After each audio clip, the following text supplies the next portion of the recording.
Hello बच्चों।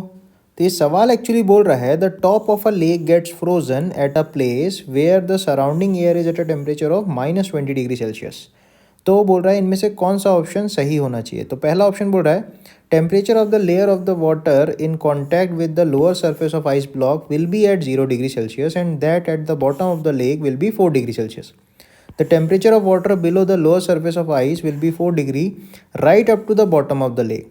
The temperature of the water below the lower surface of ice will be 0 degree Celsius right up to the bottom of the lake.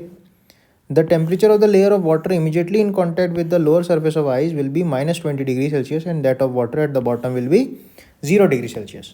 तो यहाँ पे अपन को सीखना ये है कि सपोज़ कोई भी लेक है, ठीक है, उसमें ऐसा होता है, ठीक है, और यहाँ पे जो है ज़मीन वगैरह होती है, ठीक है।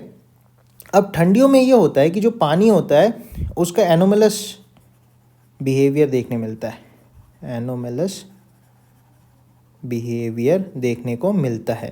तो एनोमलस बिहेवियर क्या होता है, पानी जो होता है 0 डिग्री से 4 डिग्री के आसपास जब होता है तो 4 डिग्री पर उसकी डेंसिटी मैक्सिमम होती है, वॉल्यूम जो होता है वो लीस्ट ऑक्यूपाई करता है, राइट। तो क्योंकि डेंसिटी सबसे ज़्यादा 4 डिग्री पे होती है, अब यहाँ होता यह है कि क्योंकि बाहर का टेम्परेचर आप देख रहे हो कि -20 डिग्री सेल्सियस है, तो पानी जो सरफेस पे वो ठंडा होता है और जो भी टेम्परेचर होता है उससे कम होने लगता है। लेकिन जैसे ही वो 4 डिग्री के अराउंड आता है तो उसका डेंसिटी सबसे ज़्यादा होता है, तो वो जो पानी हैवी पानी है वो नीचे चला जाता है, और नीचे जाता है तो नीचे से जो दूसरे टेम्परेचर का पानी है वो ऊपर आ जाता है, राइट, क्योंकि वो रिलेटिवली उससे डेंसिटी में कम है, वो हल्का है। तो 4 डिग्री वाला पानी एक्चुअली नीचे चला जाता है और इससे अलावा कोई भी टेम्परेचर का पानी है जो वह ऊपर आने लग जाता है। अब होता ही है समय के साथ ये चीज़ चलती रहती है और बाद में ये देखा जाता है कि नीचे जो है 4 डिग्री का स्टेबल पानी रह जाता है और ऊपर जो है वो बर्फ़ बनने लग जाती है। तो सपोज़ यहाँ पे बर्फ़ की लेयर फॉर्म हो गई, तो बर्फ़ के जस्ट नीचे 0 डिग्री पे ही पानी होगा, क्योंकि नीचे अभी भी फ्रीजिंग चल ही रही है, बर्फ़ की नई नई लेयरें बन रही है, ठीक है।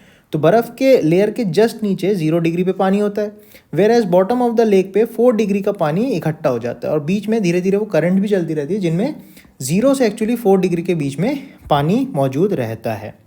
तो इनमें से जो सबसे अच्छा ऑप्शन, सबसे राइट ऑप्शन जो है दैट विल बी